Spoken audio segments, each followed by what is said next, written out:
What's going on, you guys? So last night, Terence Crawford lit fire in the boxing world, right? And he went after all of his critics, all the naysayers, all the dummies that have been talking mess about him all these years, you know, all the false narratives that there have been about Terence Crawford, right?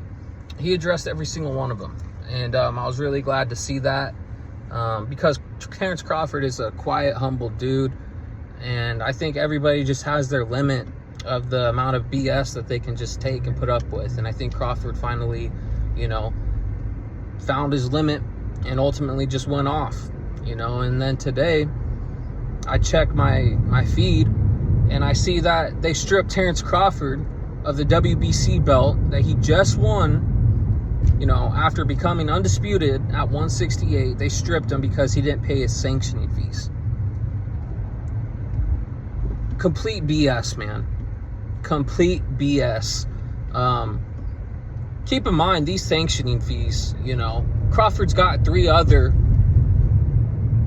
belts that he pays sanction fees to, right? Or three different other organizations that he pays, you know, fees to for having all these belts, right? But to hear the numbers that they requested from Terence Crawford, you know, for his sanctioning fees, it was somewhere around $500,000 just to hold a belt.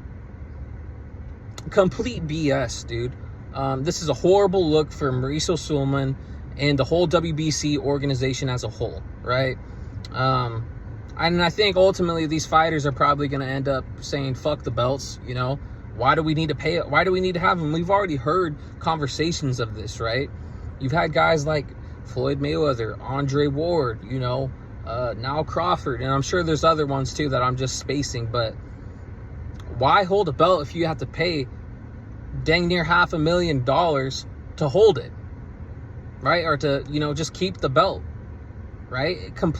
That's stupid. They're ripping these fighters off, but nonetheless, it's very hypocritical, and it just shows favoritism, you know, with the WBC because of all the years, right, that Canelo Alvarez, their golden boy of, you know, WBC's golden boy, right, avoided his #1 mandatory challenger for 5 years. Never fought him, right? Never fought David Benavidez at all.